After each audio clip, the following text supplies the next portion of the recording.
Vamos a invocar a la Santísima Trinidad. En el nombre del Padre, del Hijo y del Espíritu Santo. Amén. Señor, quiero alabarte y glorificarte por esta hermosa noche que nos regalas, por esta oportunidad de compartir todos juntos en tu presencia, Señor. Quiero alabarte y glorificarte porque solo tú eres santo y tuyo es el poder, el honor y la gloria por siempre, Señor. Quiero alabarte y glorificarte, porque por la santa cruz de tu Hijo redimiste al mundo entero por amor y con amor. Quiero alabarte y glorificarte, porque no nos tratas como merecen nuestras culpas, porque tu misericordia y tu amor me alcanzaron, Señor. Por todo eso te alabo y te glorifico en esta noche. En este momento, Señor, te quiero pedir perdón por todas mis faltas, por todos mis pecados, de pensamiento, de palabra, de obra y de omisión. Te pido perdón de corazón, Señor, por todas esas cosas malas que hice, que no son agradables a ti, y por todas esas cosas buenas que te son agradables y que yo no las hice, Señor. Le invito a que cada uno haga lo mismo en este momento, en el silencio de su corazón.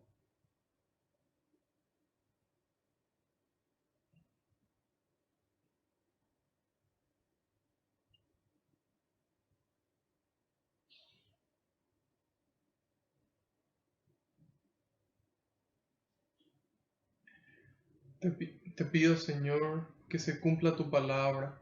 Tú dijiste que donde dos o más se reúnan en tu nombre, ahí vas a estar vos presente, Señor. Y nosotros sabemos que aunque no te podamos ver, tú estás aquí entre nosotros, contento, muy contento, Señor, de que podamos conocer un poco más de tu palabra, un poco más de tu mensaje, un poco más de tu persona y de tu amor, Señor. Te pido, Jesús, que tú vayas por delante, que puedas allanar los caminos, que puedas arar la tierra de nuestra mente y de nuestro corazón, para que esta semilla que es tu palabra pueda dar fruto y fruto en abundancia, en algunos del 30, en otros del 60 y en otros del 100%, Señor. En este momento, Jesús, pongo todo en tus manos. Nosotros ponemos el agua para que tú lo transformes en vino, Señor, para que tú la transformes en vino. En este momento te entrego cada una de esas angustias que traemos en el corazón, esos miedos, esas dudas, todos esos sentimientos que nos roban la paz. En este momento te lo entrego, Señor, junto con nuestras alegrías, nuestros gozos, nuestras risas, nuestros proyectos y nuestros sueños, porque no hay lugar mejor que tus manos, Señor. Te las entrego todo en este momento, para que podamos entrar de la mejor forma a la escucha de tu palabra. Y sé que tú las recoges con alegría, todos esos pedidos de oración que recibimos, todo, Señor, y se lo entregas al Padre, para que nos conceda a cada uno esa gracia que estamos necesitando, a su debido tiempo y acorde a su voluntad. Glorias y alabanzas sean dadas a ti, por los siglos de los siglos. Amén. Ahora invoquemos al Espíritu de la verdad, al Espíritu de Dios, al Espíritu de la unidad, para que Él nos guíe en esta noche de catequesis. Para eso les pido que repitan después de mí. Espíritu Santo, vacíame de mí y lléname de ti hasta rebosar. Espíritu Santo, vacíame de mí y lléname de ti hasta rebosar. Espíritu Santo, vacíame de mí y lléname de ti hasta rebosar. Que así sea. Amén. Ahora les pido encarecidamente a cada uno de ustedes que intercedan por mí en este momento, en un momento de silencio, para que todo lo que diga sea la voluntad del Padre a través de las palabras del Hijo y que sea el Espíritu Santo el que obre con intensidad en mí y en cada uno de ustedes.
Amén. Nuevamente, como ya estamos acostumbrados, vamos a empezar con un salmo, siguiendo la recomendación del Padre Ignacio Larrañaga, en donde él en sus talleres de oración y vida, que pueden encontrarlo distribuidos en tantos países del mundo, él nos recomienda orar al estilo de Jesús. ¿Y cuál era el estilo de Jesús? El estilo de los judíos. Los judíos oraban con los salmos. Entonces nosotros vamos a empezar así también nuestra noche de catequesis.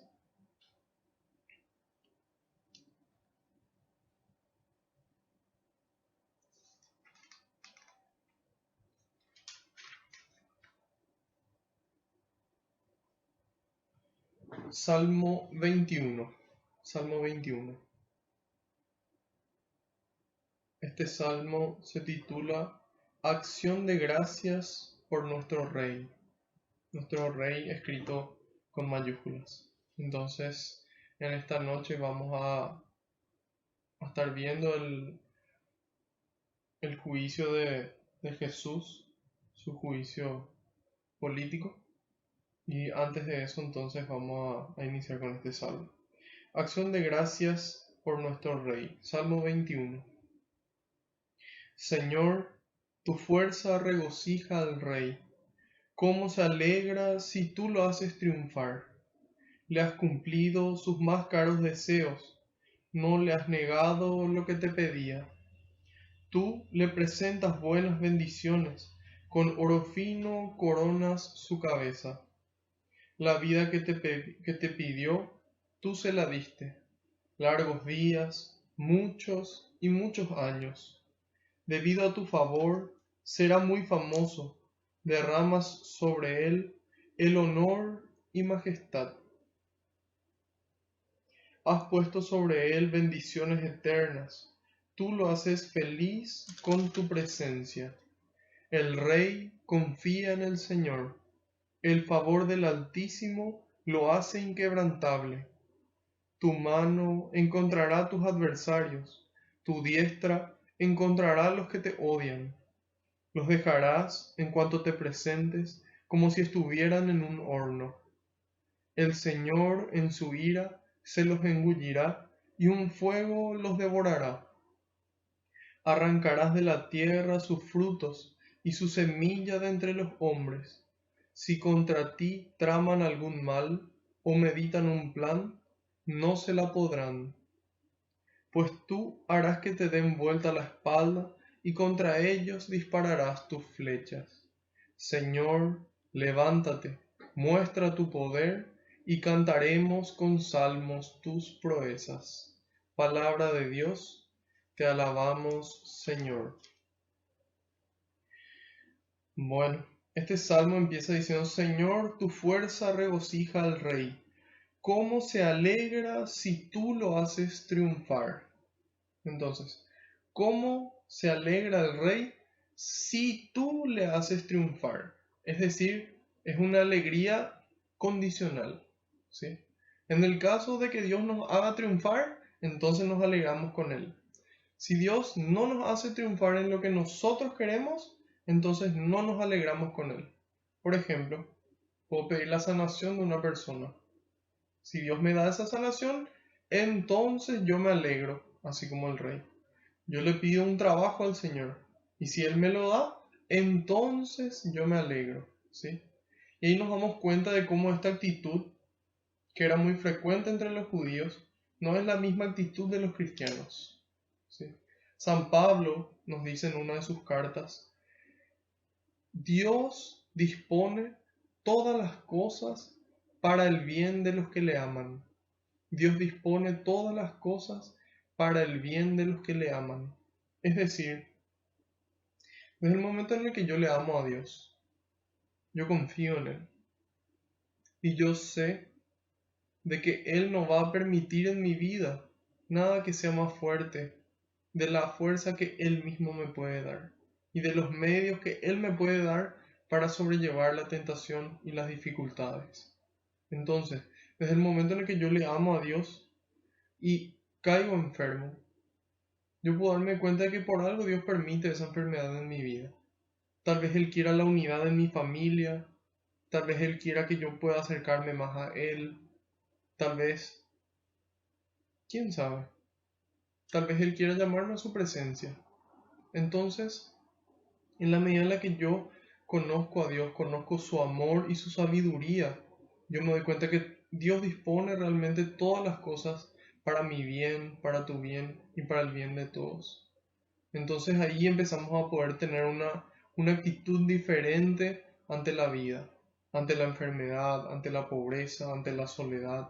Nosotros de esa forma podemos darnos cuenta de que en cualquier situación en la que caigamos, a veces por consecuencia de nuestros actos, otras veces en consecuencia de los actos de otras personas, que en su libertad tomaron esa decisión, aún así Dios puede mostrarnos y enseñarnos algo, ¿sí?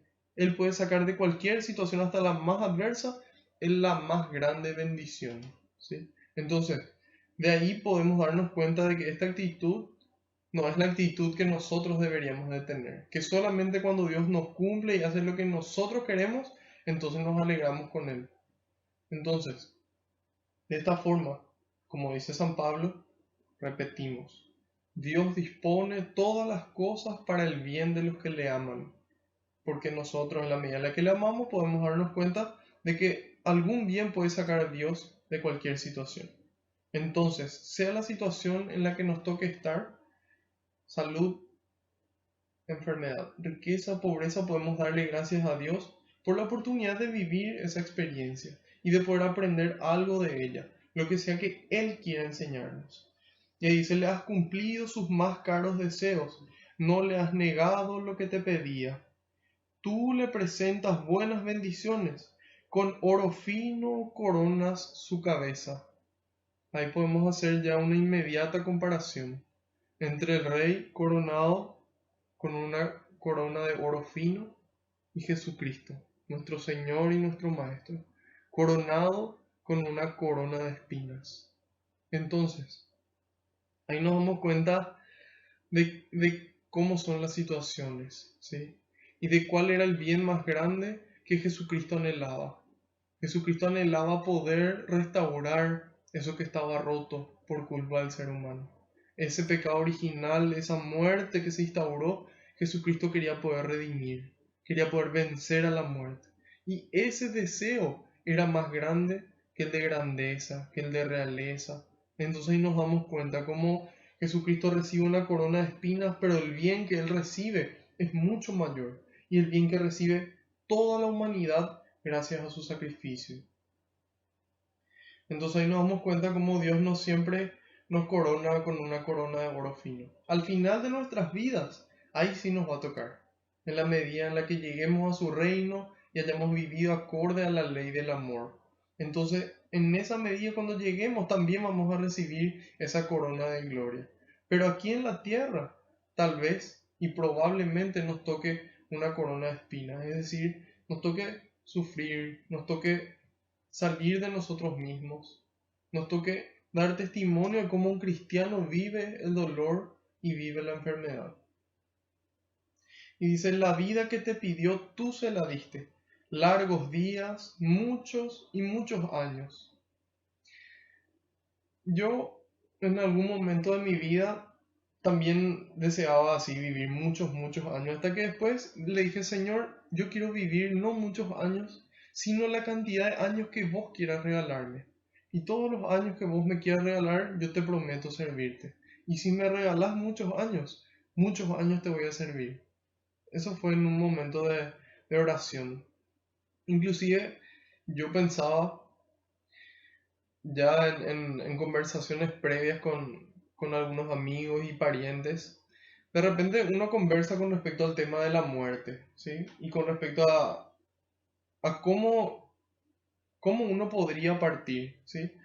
Es necesario que todos partamos, excepto que Cristo venga antes, entonces ahí vamos a juicio directo. Pero, entonces, a mí me decía alguien muy cercano, me decía, a mí, si yo pudiera elegir la forma de morir, yo iba a elegir morir de un infarto, porque entonces deja de latir tu corazón y te vas, no hay sufrimiento ahí. Y entonces yo también había asumido esa misma actitud, ese mismo pensamiento, y decía, bueno, la mejor forma de morir es un infarto porque entonces te vas. Pero después yo recapacité, después yo pensé y dije, yo quiero morir de la forma en la que más gloria se le dé a Dios, ¿sí? Si tiene que ser a través de una larga enfermedad y poder dar testimonio de cómo un cristiano con la presencia de Dios vive esa enfermedad, que así sea.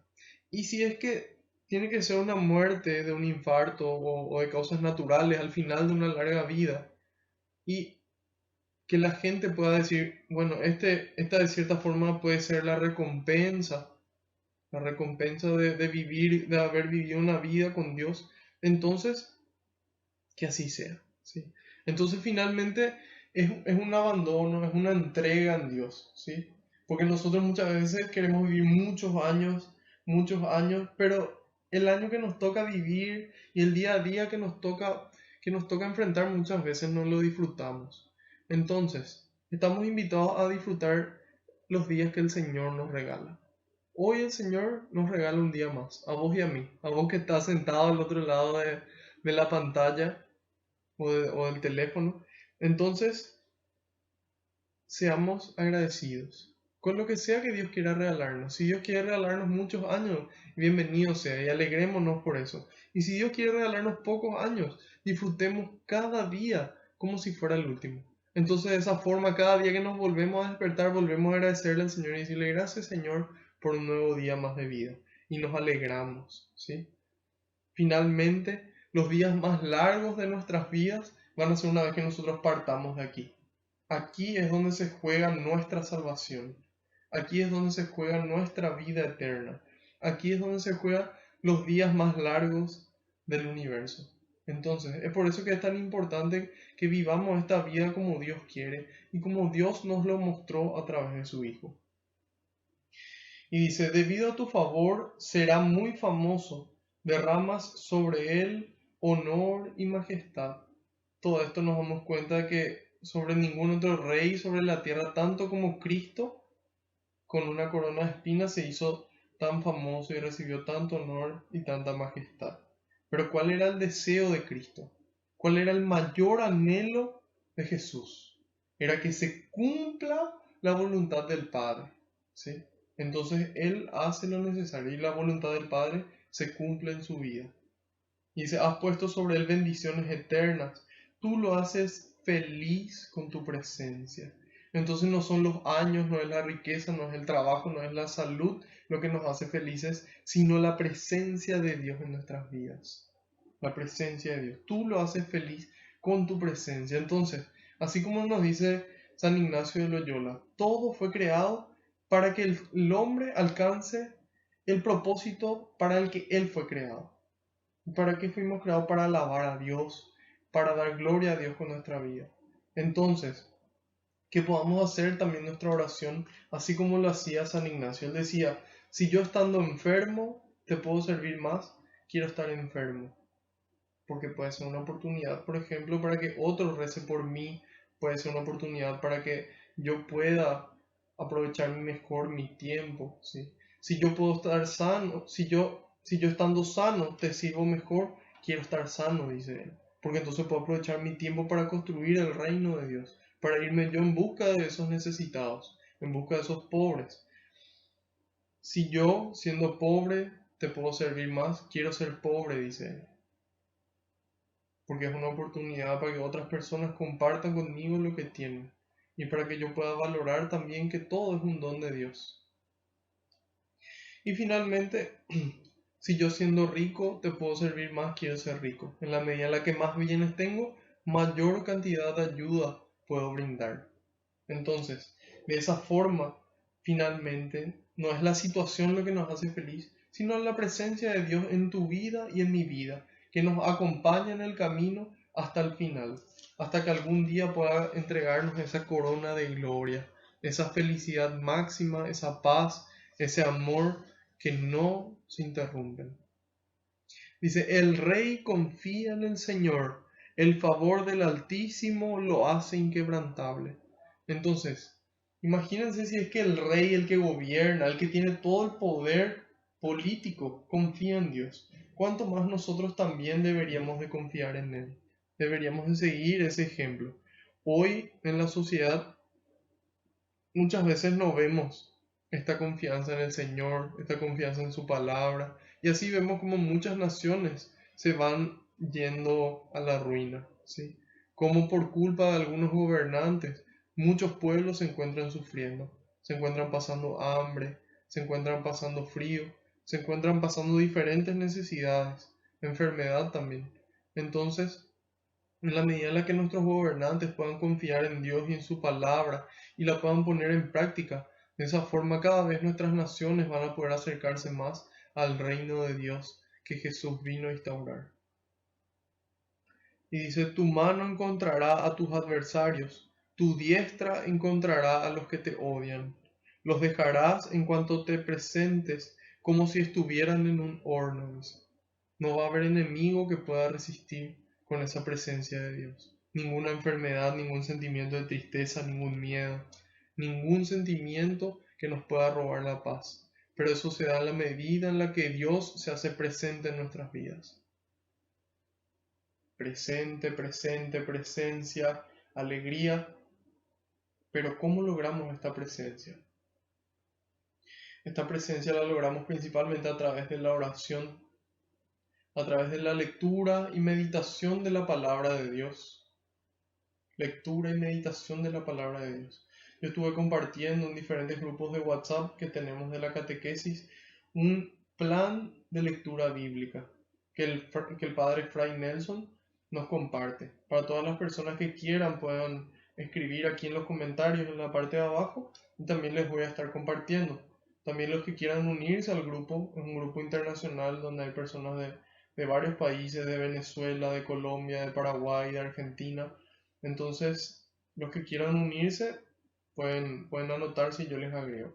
Entonces, oración, lectura y meditación de la palabra de Dios, sacramentos, especialmente la reconciliación y la Eucaristía, lo más frecuentemente posible. Y si hoy se nos dificulta por el tema de la pandemia, y bueno, nuestro esfuerzo de observar, de participar en la misa a través de los medios digitales y realizar por lo menos la comunión espiritual. Entonces, en la medida en la que nosotros oramos, nos mantenemos unidos a través de la lectura y meditación de su palabra y de los sacramentos, le sentimos mucho más presente a Dios. Dios es una persona, Dios es alguien en quien creemos, no algo.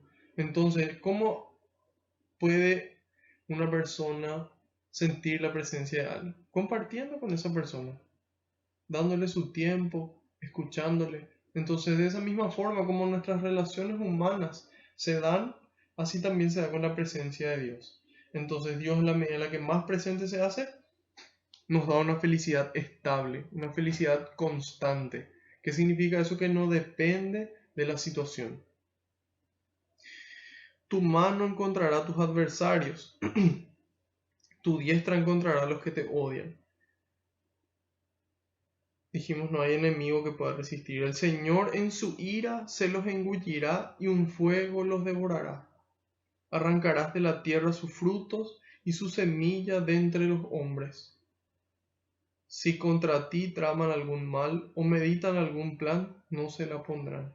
Nadie puede contra Dios, ni la muerte misma. Entonces es por eso que en la medida en la que nosotros creemos en su palabra, creemos en Él, vamos a poder afirmar como dice San Pablo en la carta a los Romanos capítulo 8, versículo 31. Si Dios está contra nosotros, ¿quién contra nosotros? Y en el momento de dificultad le vamos a decir, Señor, como dice en el 14, levántate, muestra tu poder y cantaremos con salmos tus proezas. Ese poder de sostenernos en la dificultad y de animarnos aún más en los momentos felices.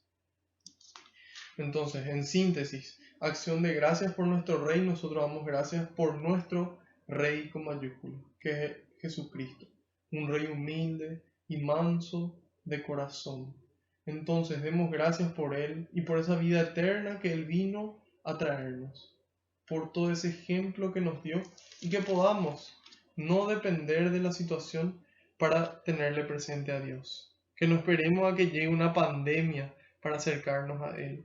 Y si bien esta es una buena oportunidad, aprovechémosla y no dejemos que una vez que ella termine o disminuya, que nosotros nos alejemos de Dios. No, aprovechemos como un impulso para mantenernos cerca del Señor. Ahora nos vamos al capítulo 23 del Evangelio según San Lucas.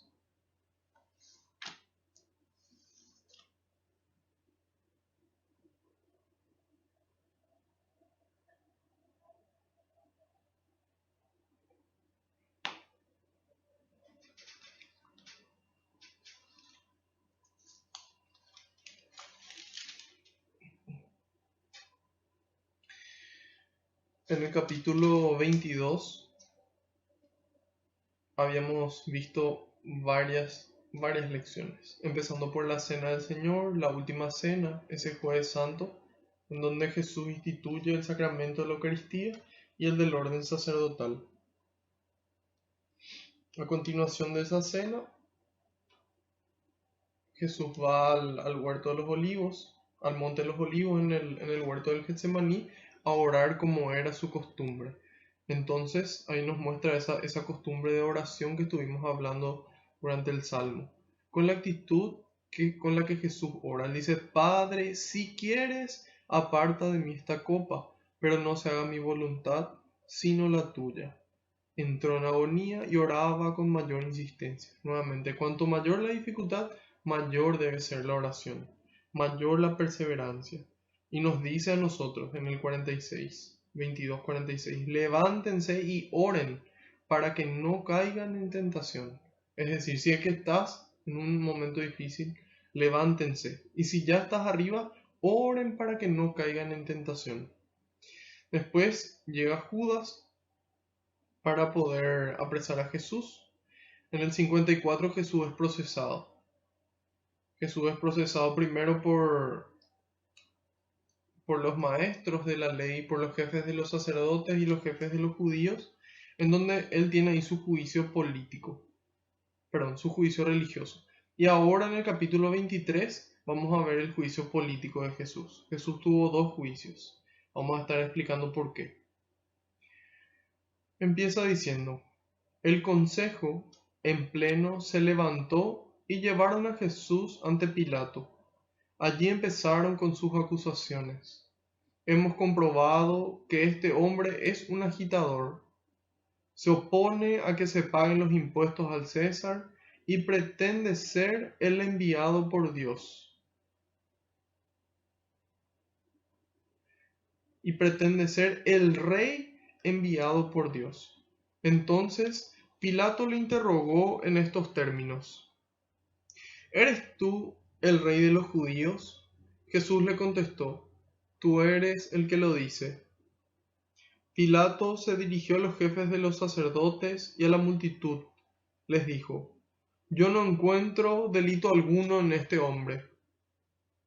Pero ellos insistieron: Está enseñando por todo el país de los judíos y sublevando al pueblo.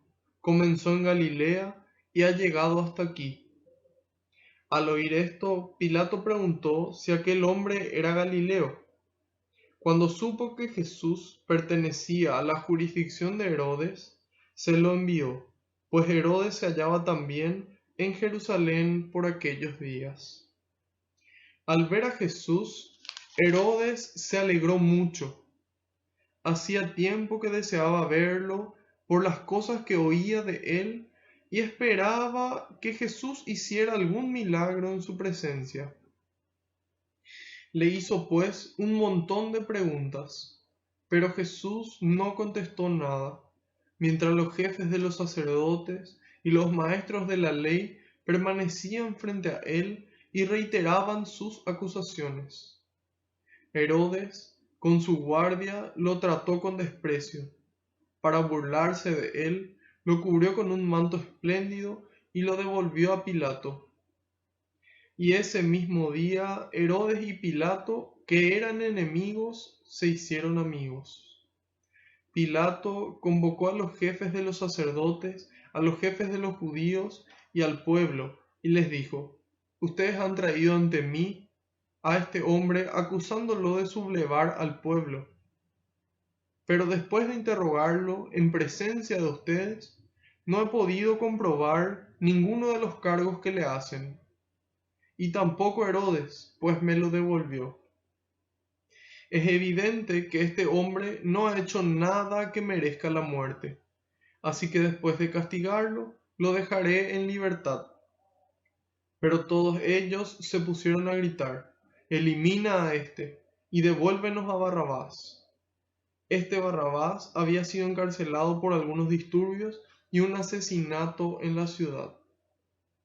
Pilato, que quería librar a Jesús, les dirigió de nuevo la palabra, pero seguían gritando: Crucifícalo, crucifícalo. Por tercera vez les dijo: Pero, ¿qué mal ha hecho este hombre? Yo no he encontrado nada que merezca la muerte. Por eso, después de azotarlo, lo dejaré en libertad. Pero ellos insistían a grandes voces, pidiendo que fuera crucificado, y el griterío iba en aumento. Entonces Pilato pronunció la sentencia que ellos reclamaban. Soltó al que estaba preso por agitador y asesino, pues a éste lo querían, y entregó a Jesús como pedían. Palabra del Señor. Gloria a ti, Señor Jesús. Entonces hasta aquí vamos en este capítulo de hoy. Y en la siguiente catequesis vamos a dar la otra mitad. De repente la gente me dice: y no, y hasta la mitad nomás está. Y sí, lo que pasa es que no nos alcanza el tiempo para poder desarrollar a profundidad todo el capítulo entero. Entonces le damos el tiempo al tiempo. Dice: Jesús ante Pilato. El consejo en pleno se levantó y llevaron a Jesús ante Pilato. Entonces, ¿qué ocurre aquí? Los judíos le condenan a Jesús. ¿Por qué le condenan ellos? Porque Jesús asume un rango divino, un rango igual al de Dios. Entonces, para ellos, para los judíos, esa es una blasfemia, ¿sí? Entonces, ellos, ¿qué hacen? Se rasgan las vestiduras y le acusan a Jesús de blasfemo. En aquel entonces, los judíos tenían establecidas ciertas penas de muerte para ciertas acciones. Pero ¿qué pasa? Al estar ellos bajo el dominio y el yugo de los romanos, ellos perdieron esa potestad de condenar a muerte. Entonces, luego de ese juicio religioso, ellos llevan a Jesús con otras acusaciones que serían válidas para la muerte, de acuerdo a la política romana. Entonces, ¿qué hacen? Le llevan ante Pilato y dice: allí empezaron con sus acusaciones. Hemos comprobado que este hombre es un agitador. Comprobamos que este hombre es un agitador. Se opone a que se paguen los impuestos al César y pretende ser el rey enviado por Dios. Entonces, aquí nos damos cuenta de la estrategia que utilizan estos enemigos de Jesús. Como no podían ir con la verdad, entonces van con la mentira. Porque dicen: hemos comprobado que es un agitador que se opone a que se paguen los impuestos. Y eso no es cierto, porque nosotros ya leímos de que cuando le preguntan a Jesús, hay que pagar los impuestos, él pide una moneda y dice al César lo que es del César y a Dios lo que es de Dios. Inclusive después viene Pedro a preguntarle y le pregunta, maestro, hay que pagar el impuesto. Y ahí, es Pedro el que le pregunta, pero a él le habían mandado que se vaya a consultarle a Jesús. Entonces Jesús le responde que vaya, que pesque, que saque un pez del mar y que dentro de ese pez iba a encontrar una moneda. Y que con esa moneda pague por él y por Jesús. Entonces ahí nos damos cuenta de que no es cierto lo que presentaban aquí. Con una mentira intentan condenar a Jesús. Entonces, ¿se opone a que se pague el impuesto? No. Y dice, pretende ser el rey enviado por Dios. Vamos a ver qué clase de rey. San Juan nos complementa la narración aquí del evangelista San Lucas. Y ahí Pilato lo interroga y le dice en estos términos, ¿eres tú el rey de los judíos? Jesús le contestó, tú eres el que lo dice. Pilato se dirigió a los jefes de los sacerdotes y a la multitud. Les dijo, yo no encuentro delito alguno en este hombre. ¿Por qué? Porque Jesús se declaraba como rey de los judíos, pero vamos a entrar en profundidad y para eso vamos a irnos al Evangelio de San Juan,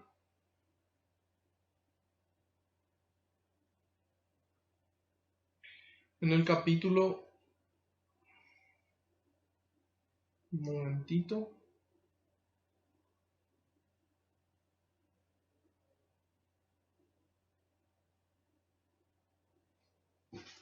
creo que era Juan 18. Vamos a mirar. Sí, es Juan 18, desde el capítulo 32, desde el versículo 32. Juan 18, del 32 en adelante. Y dice, con esto se iba a cumplir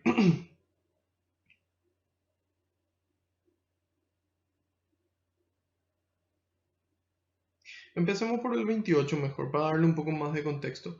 Llevaron a Jesús de la casa de Caifás al tribunal del gobernador romano. Los judíos no entraron para no quedar impuros, pues ese era un lugar pagano, y querían participar en la comida de la Pascua. Entonces Pilato salió fuera donde estaban ellos y les dijo, ¿de qué acusan a este hombre?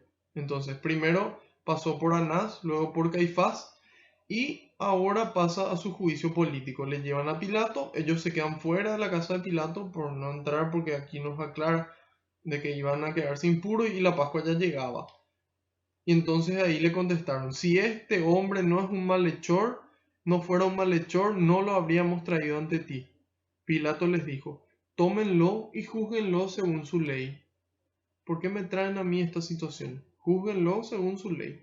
Los judíos contestaron, nosotros no tenemos la facultad para aplicar la pena de muerte. ¿Sí? Entonces ellos querían llevar hasta las últimas consecuencias esta acusación contra Jesús. Ellos estaban cansados de que haya una persona que les diga cómo tenían que hacer las cosas, de que haya una persona de que se acerque a los pobres y a los necesitados y que sea ese acercamiento en perjuicio de ellos. Entonces, una persona que decía tener autoridad, que le restaba autoridad a ellos. Entonces ellos que decidieron eliminar. Es mejor que muera uno antes que todo un pueblo, dijeron. Imagínense. Entonces le llevan a él para su juicio con el gobernador romano. Entonces ahí dice, con eso se iba a cumplir la palabra de Jesús, dando a entender qué tipo de muerte iba a sufrir. En el 33 dice, Pilato volvió a entrar en el palacio, llamó a Jesús y le preguntó, ¿eres tú el rey de los judíos? Jesús le contestó, ¿viene de ti esta pregunta o repites lo que otros te han dicho de mí? Es decir, esta es una curiosidad tuya, es un deseo tuyo como buscador sincero de la verdad, ¿O es porque otras personas están diciendo solamente? Pilato respondió, ¿acaso yo soy judío? Tu pueblo y los jefes de los sacerdotes te han entregado a mí. ¿Qué has hecho? Jesús contestó, mi realeza no procede de este mundo. Si fuera rey, si fuera rey, como los de este mundo, mis guardias habrían luchado para que no cayera en manos de los judíos, pero mi reinado no es de acá. Entonces, ¿qué dice Jesús? A él le pregunta, ¿eres tú rey? Y él le dice, mi realeza no procede de este mundo. Si fuera rey como los de este mundo, mis guardias habrían luchado para que no cayera en manos de los judíos, pero mi reinado no es de acá. Entonces, ahí Pilato se queda tranquilo, pero a la vez es como que tiene una duda, ¿sí? Los romanos, siguiendo también las creencias griegas, creían en los dioses, en la encarnación de los dioses, entonces es como que él tenía ahí un cuestionamiento, ¿sí? Un cuestionamiento de si era verdaderamente un dios de los que ellos creían que se encarnó. Entonces, ¿él qué hace? Responde y dice, yo no he encontrado en él un delito alguno.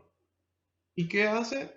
Dice, bueno, en vista de que se está poniendo difícil la situación, vamos a delegarle a Herodes, que no era su amigo. Entonces dice, bueno, a esta persona que no es mi amigo le voy a tirar un problema interesante para ver cómo se las arregla. Y ahí se lo envía a Herodes, porque cuando eso aún no eran amigos, dice que eran enemigos. Al ver a Jesús, dice en el 8, al ver a Jesús, Herodes se alegró mucho. Herodes se alegró mucho. Hacía tiempo que deseaba verlo por las cosas que oía de él y esperaba que Jesús hiciera un milagro en su presencia. Entonces, aquí nos damos cuenta de qué produce en las personas la presencia de Cristo. Decía ya en el Salmo, feliz le haces con tu presencia. Aquí Herodes se encuentra con el Señor y se dice que se alegró mucho. Nosotros muchas veces es como que tenemos miedo de encontrarnos con el Señor. Tenemos miedo de que el Señor nos juzgue, de que el Señor nos condene. Sin embargo, el Señor lo que quiere es perdonarnos. El Señor lo que quiere es mostrarnos su amor. Y que vos y yo podamos conocer su amor, que podamos experimentar su amor. Que a través de su Espíritu Santo nos empuja a amar. Entonces, ¿qué quiere el Señor? Quiere mostrarnos su misericordia. Quiere así, como le dijo a la prostituta, decirnos a nosotros. Decirle, nadie te juzga, yo tampoco te juzgo. Vete y no peques más. ¿Sí? Eso es lo que el Señor quiere hacer con nosotros. Entonces, en la medida en la que nosotros nos acercamos a ese amor, a esa misericordia, podemos alegrarnos de su presencia. Podemos alegrarnos de la presencia de Jesús en nuestras vidas. Y eso se traduce en obras. Directamente. En la medida en la que más amor tenemos, más está presente Dios, más se traduce en obras. ¿Qué nos confirma eso? La carta a los Gálatas, capítulo 5, versículos 22 y 23. Los frutos del Espíritu Santo, los frutos de ese Espíritu de Jesús, de ese Espíritu de Dios, en nosotros produce frutos. Primer fruto, amor. En otras traducciones dice caridad, es decir, el amor puesto en obras. Paz, alegría, mansedumbre, fidelidad, dominio propio. Dominio propio. Hay gente que dice, no, si vos demasiado querés hacer algo, tenés que hacer. Esa muchas veces es nuestra mentalidad. En cambio aquí vemos que el fruto del Espíritu Santo, el fruto del Espíritu de Dios en nosotros es el dominio propio. Si demasiado querés hacer algo, probablemente hay que aguantar. ¿Por qué? Porque probablemente, si es que eso no viene de Dios, si es que no es algo bueno, porque si es algo bueno probablemente ya lo hubiésemos hecho, ¿sí? Entonces, la medida en la que actúa el Espíritu Santo en nosotros, así como actuaba en Jesús, se producen esos frutos de alegría. Y la gente nota en nosotros por qué esa persona está tan contenta, cómo esa persona tiene tanta paz, cómo esa persona puede ser tan generosa. Y eso es por la presencia del Espíritu Santo, la presencia del Espíritu de Dios y del Espíritu que obró en Jesús también, porque es su propio Espíritu el que obra en nosotros. Entonces, dice, por las cosas que oía de Él. Entonces, la gente tiene que oír de Jesús a través de nuestros actos y de nuestras palabras también. Muchas veces en nuestra boca se encuentra cualquier cosa, se encuentran preocupaciones, chistes, bromas, se encuentran groserías, se encuentran cosas que no producen ningún bien al otro. Se encuentra el chisme, se encuentran las mentiras, ¿sí? Entonces, estamos llamados a poder hablar de Jesús, a poder enamorarnos de nuestro Señor, a enamorarnos del Maestro y de todo lo que Él hizo por nosotros y de lo que sigue haciendo, de ese modo de proceder, como decía la canción. Entonces, en la medida en la que la gente escuche de Jesús, tiene que producirle esa alegría, tiene que producirle esas ganas de verle, esas ganas de encontrarse con Él, de con Él y con toda la iglesia que Él instituyó. Pero para eso tenemos que parecernos. Mahatma Gandhi dice, ¿cómo me gusta el Cristo? Pero no los cristianos del Cristo. ¿Cómo no se parecen esos cristianos a su Cristo? ¿Sí? Entonces estamos invitados a poder dejarnos amar por el Señor, dejarnos transformar. Y de que la gente pueda sentir la presencia de Cristo, y que pueda alegrarse con nuestra presencia, y que pueda sentir la presencia de Cristo cuando nosotros llegamos. Que puedan verle a Cristo en nuestros actos. Entonces la gente se va a alegrar mucho. Y por las cosas que nos oyen decir, con nuestra palabra también. Entonces van a esperar de Dios todo. Principalmente su amor. No existe premio más grande que el amor de Dios. Y ya en la otra vida también, la vida eterna. Y dice, le hizo pues un montón de preguntas. Nosotros a veces no le preguntamos nada al Señor. Nosotros estamos seguros de que Él es el Dios hecho humano, hecho carne. Y no le preguntamos nada al Señor. No le preguntamos qué quiere que haga hoy. Señor, ¿qué quieres que haga hoy? Señor, ¿cómo quieres que haga esto? Y ahí Jesús nos responde, en oración nos responde y nos dice, apacienta mis ovejas. Te amo, Señor. Apacienta mis ovejas. Cuidale a mis ovejas. Con amor, con dulzura y con alegría. Con amor, con dulzura y con alegría. Eso es lo que el Señor quiere que nosotros hagamos. Entonces la gente va a esperarle a Cristo. Va a esperarle a Cristo. Dice, pero Jesús no contestó nada. Le hizo un montón de preguntas y Jesús no le contestó nada. Mientras que los jefes de los sacerdotes y los maestros de la ley permanecían frente a él y reiteraban sus acusaciones. Aquí podemos ver lo que es la paciencia y la tolerancia de nuestro Maestro. Hay momentos en donde toca hablar, hay momentos en donde toca responder, hay momentos en los que toca hacer silencio, a pesar de que las acusaciones continúen y continúen. A mí me sigue costando muchas veces guardar ese silencio. Es como que nos cuesta tanto porque tenemos esa necesidad de responder. En cambio Jesús es nuestro ejemplo y Él nos muestra reiteradas las acusaciones. Él firme, paciente, paciente. ¿Por qué tenemos que ser pacientes? La carta de Santiago nos trae un poco de luz. La carta del apóstol Santiago en el capítulo 1, en los versículos del 2 al 4 dice lo siguiente. Hermanos, considérense afortunados cuando les toca soportar toda clase de pruebas, dice. Acá ya no cuadra con lo que generalmente nosotros pedimos. En nuestra oración pedimos que sea un día fácil, que nos salga todo bien, ¿verdad? En cambio aquí nos dice, considérense afortunados, dice la palabra de Dios, cuando les toca soportar toda clase de pruebas. Entonces ahí tiene que cambiar nuestra actitud ante la prueba. Tenemos que empezar a verla como una oportunidad, como alguna bendición en potencia que nos está esperando ahí, que nos está esperando.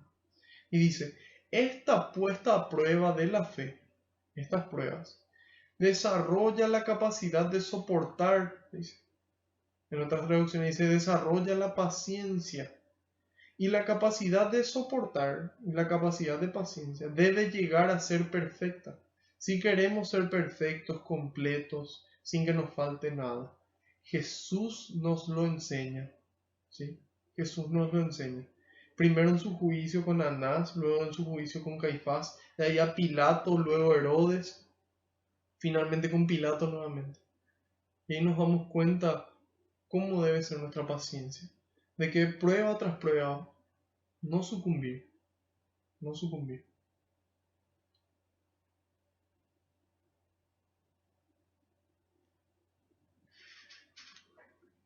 Y dice, se alegró mucho, le hizo preguntas, Jesús no contestó. Herodes con su guardia lo trató con desprecio, para burlarse él lo cubrió con un manto espléndido y lo devolvió a Pilato.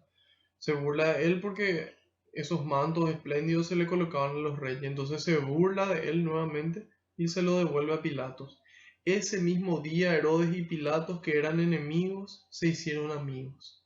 Entonces imagínense, con tal de perjudicar a la otra persona, dos personas que eran enemigas entre sí, se hacen amigos, ¿sí? ¿Cuántas veces también la gente que son enemigos para hacer un negociado de dinero se unen, ¿verdad? O para hacer algún mal, algún delito. Entonces ahí nos damos cuenta de que el mal también puede ser un motivo de asociación. Y dice, Pilato convocó a los jefes de los sacerdotes, a los jefes de los judíos y al pueblo, y les dijo, ustedes han traído ante mí a este hombre, acusándolo de sublevar al pueblo, es decir, de agitador, de que no paga los impuestos, enemigo del César. Todo enemigo del César debe ser eliminado. Pero, dice Pilato, pero, después de interrogarlo en presencia de ustedes, no he podido comprobar ninguno de los cargos que le hacen, y tampoco Herodes, por eso me lo devolvió. Es evidente que este hombre no ha hecho nada que merezca la muerte. Entonces Pilato tiene claro, él hizo su trabajo, él comprobó que no era verdad eso que le decían, y él se manifiesta ante el pueblo. Y dice, así que después de castigarlo, lo dejaré en libertad. No sé si ven ahí que el versículo 17 está entre paréntesis y no aparece. Y en la mayoría de las Biblias ustedes no aparece, ¿verdad? Y es sospechosísimo, es raro, ¿por qué será que no aparece? Sin embargo, en algunas traducciones podemos encontrar que dice el versículo 17. Y decía, cómo acostumbra a liberar uno en la fiesta. Es eso solamente lo que dice. Entonces, al no tener mayor relevancia, podemos considerar que no es de mayor relevancia ese dato, entonces directamente se suprime. Dice así que después de castigarlo lo dejaré en libertad. Pero después ellos se pusieron a gritar, elimina a este y devuélvenos a Barrabás. Este Barrabás había sido encarcelado por algunos disturbios y un asesinato en la ciudad. Es importante que podamos mirar un poco la secuencia para entender en dónde estamos parados. El Evangelio de San Lucas narra de forma ordenada, de acuerdo a su investigación, en contacto con los testigos, el Evangelio de Jesús. Empieza con la anunciación y la encarnación del Verbo, la pérdida del niño Jesús en el templo, pérdida y hallazgo del niño Jesús en el templo. Después tenemos el bautismo de Jesús y comienza la vida pública de Jesús.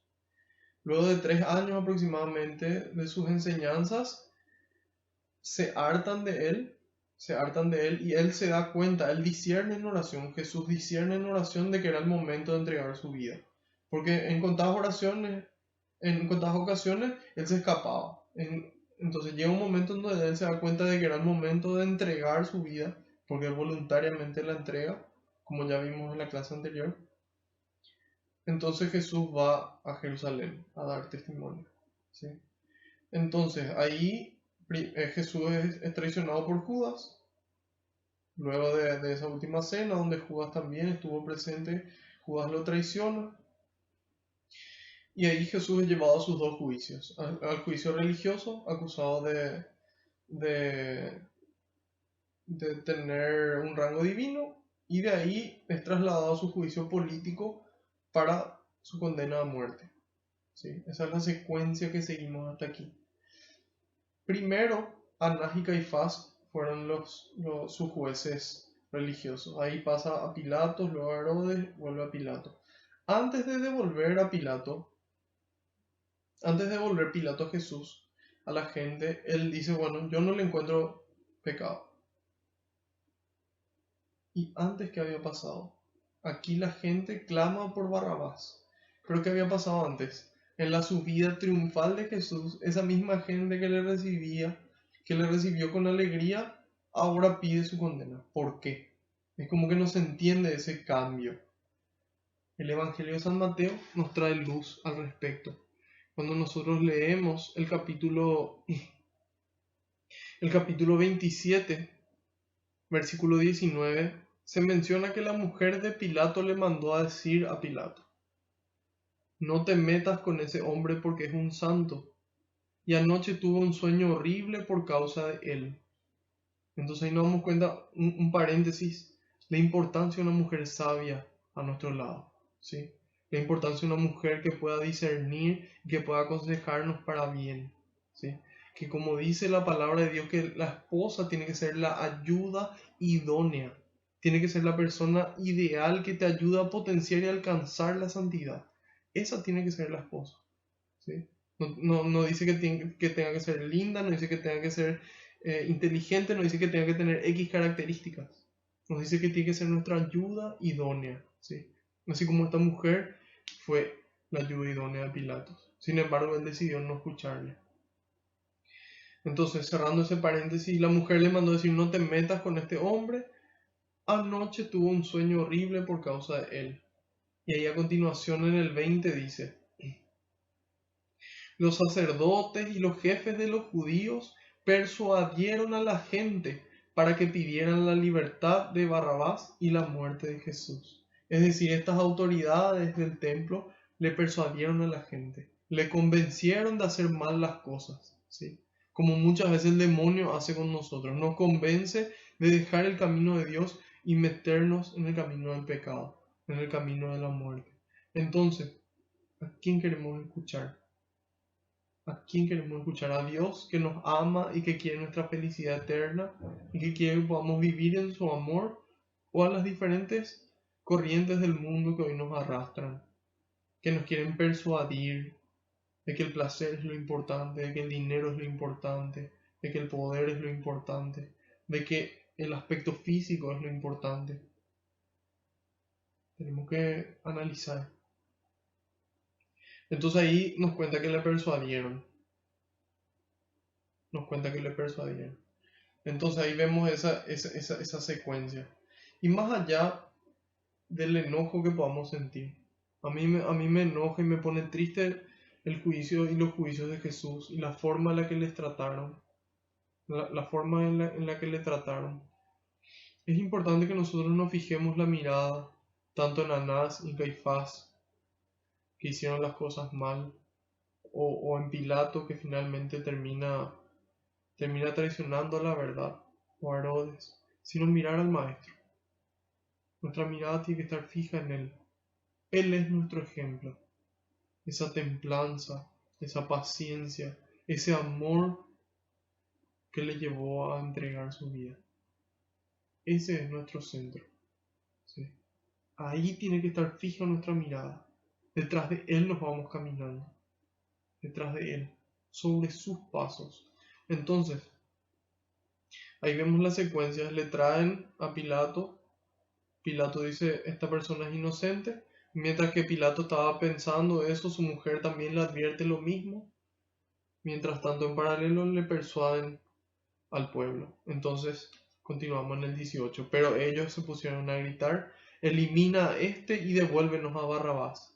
Este Barrabás había sido encarcelado por algunos disturbios y un asesinato en la ciudad. Y uno dice, ¿cómo uno puede ser tan tonto? ¿Cómo uno puede elegir tan mal? ¿Cómo uno puede elegir así? Y así mismo muchas veces somos nosotros, vos y yo, que elegimos el camino de la muerte en lugar de elegir el camino de la vida, ¿sí? Y es simplemente por falta de la presencia de Dios en nuestra vida. En la medida en la que más presencia tiene, más podemos discernir y mejor podemos discernir su voluntad. y tenemos más fortaleza y templanza para poder llevarla a cabo como nuestro maestro lo hizo. Y dice Pilato que quería librar a Jesús, dice, quería. ¿Sí? Hay una intención, hay una intención. Es muy popular la frase de que el camino al infierno está pavimentado con buenas intenciones. Es decir, no basta con querer y con querer mucho, porque aquí se nota que Pilato tenía una buena intención. 3 veces intenta salvar a Jesús. 3. Sin embargo, en el momento en el que se ponía en riesgo su cargo, su vida, en ese momento le abandona a Dios. Y ahí dice, Pilatos que quería librar a Jesús, intentó, 3 veces intentó, pero seguían gritando, crucifícalo, crucifícalo. Por 3.ª vez les dijo, ¿qué mal ha hecho este hombre? Yo no he encontrado nada que merezca la muerte. Por eso después de azotarlo lo dejaré en libertad. Pero ellos insistían a grandes voces pidiendo que fuera crucificado y el griterío iba en aumento. Entonces la tentación siempre crece, siempre está pendiente de hacernos caer. Y dice, entonces Pilato. Entonces, cuanto más se acumula la tentación, entonces caemos.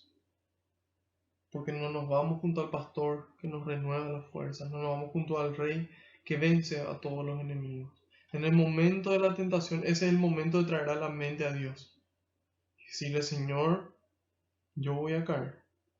Señor, yo soy débil, esto es más fuerte que yo. Dame tu fuerza. Todo lo puedo en tu Hijo que me fortalece.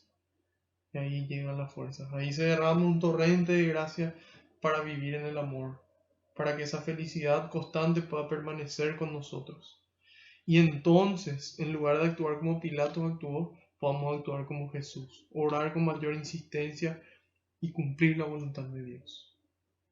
Cumplir la voluntad de Dios. Que finalmente es lo mejor para cada uno de nosotros, para nuestro entorno y para la humanidad entera, aunque a veces no sea tan conveniente para cada uno. Para Jesús no era conveniente morir en la cruz. ¿Quién quiere morir torturado y crucificado? Nadie. Pero para él era más importante la voluntad de Dios. Entonces él tuvo que hacer un sacrificio, un esfuerzo, tal vez de los más grandes de la historia de la humanidad, pero lo hizo. Y lo hizo por amor y con amor. Aquí nosotros no leemos que Cristo decía, no, ¿y por qué a mí? ¿Y por qué esta cruz? Y tan pesado. No. Cristo toma la cruz, tiene esos hombros fuertes que nosotros necesitamos. Que vamos a ver este camino de la cruz en la próxima catequesis. Y dice entonces Pilato pronunció la sentencia que ellos reclamaban. Soltó al que estaba preso por agitador y asesino, pues a este lo querían. Y a veces no nos quieren a nosotros. A mí hay mucha gente que no me quiere porque yo me esfuerzo por hacer bien las cosas. Y porque yo reclamo. Esas cosas que a la gente no le gusta escuchar, yo muchas veces lo digo. Y no por vanagloria, al contrario, sino porque es lo que el Señor nos pide. El Señor nos pide que realicemos esa corrección fraterna. Que luchemos por la verdad. Que luchemos por el bien. Que digamos las cosas. Que dejemos de ser cómplices. La gente se queja de los robos, se queja de tantas cosas, sabiendo lo que ocurre y no denuncian, no luchan por el bien. Entonces, en la medida que luchamos por el bien, mucha gente va a dejar de querernos, porque mucha gente quiere el camino corto, quiere el camino fácil y no el camino correcto. Pero ese es el momento en donde se decide. Ese es el momento donde Dios va a decir, este es un cristiano de verdad. Este es un cristiano que no se raja. Este es un cristiano que permanece de pie en el momento de la cruz, así como ella permaneció de pie, cuando una espada le atravesaba el alma. En estos días festejamos el Sagrado Corazón de Jesús y el día siguiente el Sagrado Corazón de María. Qué corazones fuertes, que por amor permanecen al lado de Dios. Entonces, hacemos lo que la mayoría quiere, así como Pilato, a pesar de que empecemos bien, o hacemos realmente lo que Dios quiere. ¿Sí? Y es importante que nosotros caigamos en la cuenta de lo que dice Jesús en el Evangelio de San Juan. Vamos cerrando con esto. Jesús decía, capítulo 18, versículo 36. Vamos a hacer énfasis. Jesús contestó, mi realeza no procede de este mundo. Si fuera rey como los de este mundo, mis guardias habrían luchado para que no cayera en manos de los judíos. Pero mi reinado no es de acá. ¿Cuál es su reinado? Es el reino de los cielos. Es el reino de los cielos.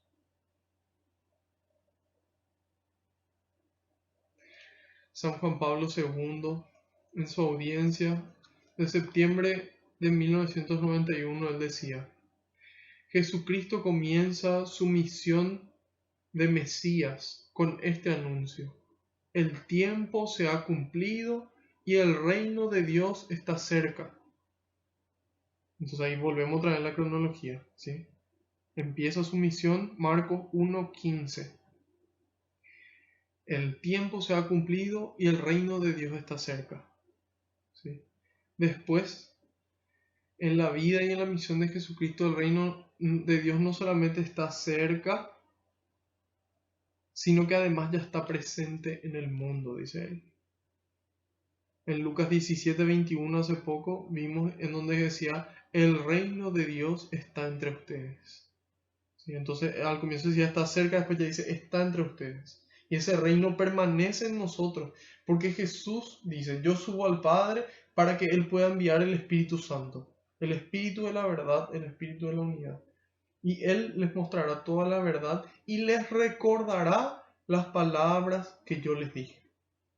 Pero para eso tenemos que conocerle a Jesús, tenemos que escuchar para que el Espíritu nos recuerde esas palabras. No podemos recordar algo que nunca vimos. Entonces, el reino de Dios está entre ustedes. Lucas 17:21. ¿Y qué es ese reino? Romanos 14:17. Alegría, paz y justicia en el Espíritu Santo. Nuevamente, feliz en la presencia de Dios. Se alegra al ver a Jesús, así como lo ves. Entonces nos vamos dando cuenta como todo cuadra, todos los ladrillos, así como si fuera un Tetris, van cayendo todos en su lugar. Todo va cuadrando. Entonces, ¿cuál es el reino de Dios? Es este. No es comida, no es bebida, no es nada material. Es alegría, es paz y justicia en el Espíritu Santo. Ya dimos las herramientas para poder gozar de ese reino, y ese reino lo vivimos acá. Hay una canción que está muy de moda que se llama Vida en Abundancia, ¿sí? En donde dice, la fiesta del reino comienza acá, sentíte vivo, la fiesta del reino comienza acá, dice esa canción. Y a este reino se refiere, a este reino que Jesús anunció y que ya se encuentra entre nosotros, que sigue vivo a partir del Espíritu Santo que nos empuja a poder seguir construyendo. Y ahí dice, bueno, ese es uno de los reinos, ¿sí? El que ya podemos vivir acá, empieza aquí y continúa al final de nuestras vidas, ¿sí? Porque ahí San Pablo nos dice, ni ojo vio, ni oído oyó, ni mente se ha podido imaginar lo que Dios tiene preparado para nosotros. Entonces lo que vivimos aquí en la tierra, esa alegría, esa paz y esa justicia, es como una muestra gratis que el Señor nos da de lo que va a ser la eternidad, de lo que va a ser su reino eterno. Y dice, Pilato le preguntó, ¿entonces tú eres rey? Entonces tú eres rey. Jesús respondió, tú lo has dicho, yo soy rey. Yo doy testimonio de la verdad. Y para esto he nacido y he venido al mundo, dice Jesús. Para esto he nacido y para esto he venido al mundo. ¿Y nosotros para qué?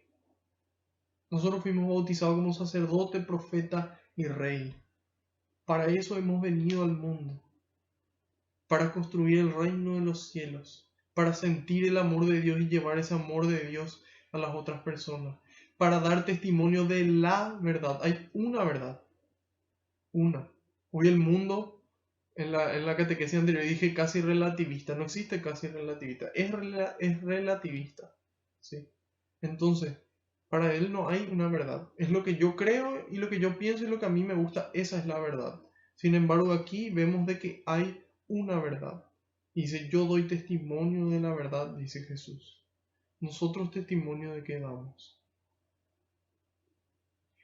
Y dice, para esto he nacido y he venido al mundo. Todo el que está del lado de la verdad, escucha mi voz.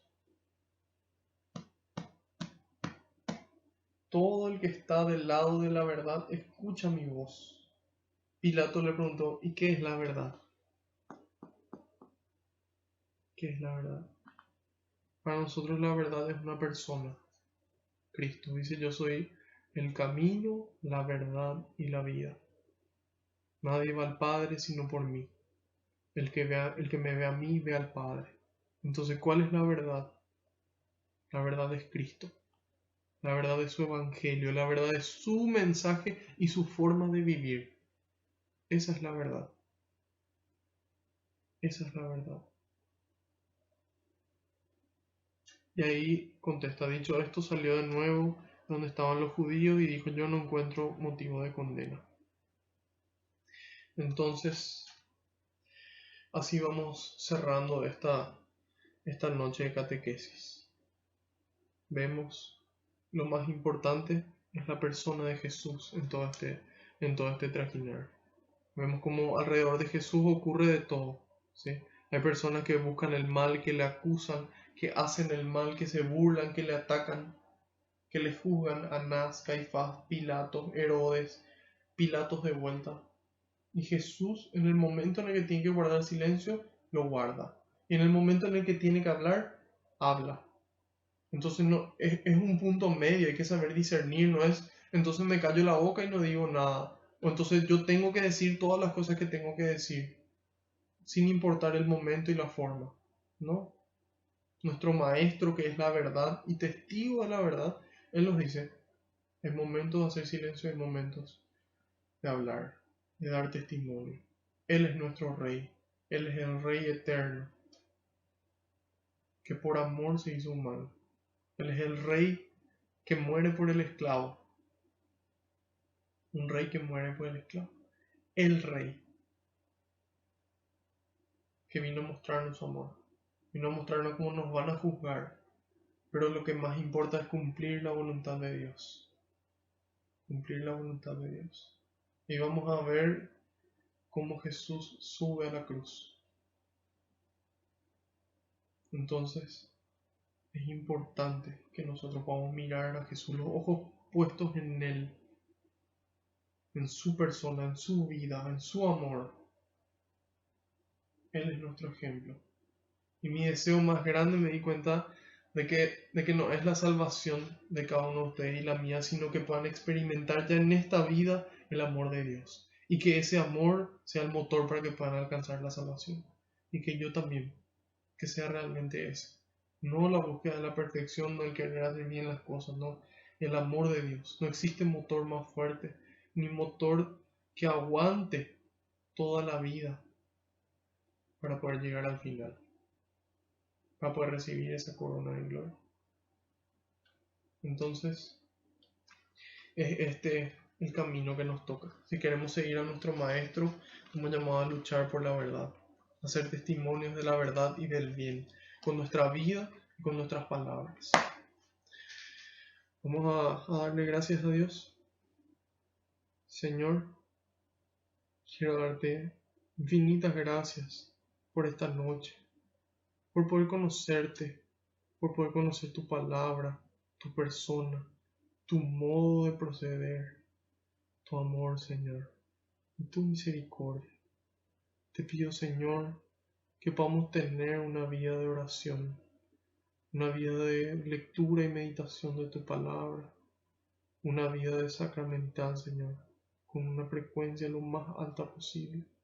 Te pido, Señor, que nos regales tu amor a través de todo eso, que tu amor nos transforme, que tu amor sea el que transforma el mundo entero, que tu Espíritu Santo pueda obrar con toda su potencia en cada uno de nosotros, para dar esos frutos de amor, de paciencia, de alegría, Señor, que la gente se alegre al vernos y que pueda dar gloria a tu nombre por nuestra presencia y por nuestros actos. Te pido, Señor, que envíes más obreros a la viña, porque la cosecha es grande y los obreros son pocos. Te pido que todas las palabras que se pronunciaron puedan quedar grabadas con el fuego de tu amor, con el fuego de tu espíritu, en nuestra mente y nuestro corazón, para que podamos aceptarlas y llevarlas a la práctica, para que ante la prueba podamos alegrarnos, Señor, viendo cada problema como una oportunidad, como una bendición en potencia. Glorias y alabanzas sean dadas a ti, por los siglos de los siglos. Amén. Te decimos todos juntos: Padre nuestro que estás en el cielo, santificado sea tu nombre. Venga a nosotros tu reino, hágase tu voluntad, en la tierra como en el cielo. Danos hoy nuestro pan de cada día, físico y espiritual. Perdona nuestras ofensas, como también nosotros perdonamos a los que nos ofenden. Y no nos dejes caer en la tentación, y líbranos del maligno. Amén. Madre Santa, te damos gracias por mostrarnos el camino, por mostrarnos esa fidelidad a Dios, esa firmeza de permanecer de pie al lado de Dios, no como Pilato, sino como tú lo hiciste, ejemplo para todos los cristianos. Te pido, Madre, que nos acompañes, que intercedas por nosotros ante el Padre, ante tu Hijo, el Rey de Reyes, el Rey eterno, el Rey de los cielos, el que cabalga por los cielos. Te pido que intercedas ante tu Hijo, que es ese Rey, y ante el Espíritu Santo que te fecundó. Te pido que intercedas ante todos ellos, para que recibamos las gracias más grandes, para que podamos sentir el amor de Dios, y ese amor nos lleva al cielo, así como te llevó a ti, Madre de amor. Te decimos todos juntos: Dios te salve María, llena eres de gracia, el Señor es contigo, bendita tú eres entre todas las mujeres, y bendito es el fruto de tu vientre, Jesús. Santa María, Madre de Dios y Madre nuestra, ruega por nosotros los pecadores, ahora y en la hora de nuestra muerte. Amén. Haciendo caso al pedido del Papa, rezamos a San Miguel Arcángel. San Miguel Arcángel, defiéndonos en la batalla, sea nuestro amparo contra la perversidad y acechanzas del demonio. Reprímale Dios, pedimos suplicantes, y tú, príncipe de la milicia celestial, arroja al infierno con el divino poder a Satanás y a los demás espíritus malignos que andan dispersos por el mundo, para la perdición de las almas. Amén. Bajo tu amparo nos acogemos, oh Santa Madre de Dios. No oigas nuestras súplicas, antes bien líbranos de todo peligro, oh Virgen gloriosa y bendita. Ruega por nosotros, Santa Madre de Dios, para que seamos dignos de alcanzar las promesas y gracias de nuestro Señor Jesucristo. Amén. María, auxiliar a los cristianos, ruega por nosotros. Sagrado Corazón de Jesús, en vos confío y espero. Gloria al Padre, al Hijo y al Espíritu Santo, como era en el principio, ahora y siempre, por los siglos de los siglos. Amén. Alabado sea Jesucristo, por siempre sea bendito y alabado. Que la paz y la alegría del Señor nos acompañen a todas partes, que podamos llevar su presencia, que podamos llevar su amor, y esto atraiga a todas las personas. Que podamos en este momento de dificultad ser los cristianos que el mundo necesita, ser lo más parecido a Cristo posible. Amén. Que su paz y su alegría nos acompañen a todas partes. En el nombre del Padre, del Hijo y del Espíritu Santo. Amén. Un gusto y un honor para mí poder servirles a cada uno de ustedes, de poder servirle al Señor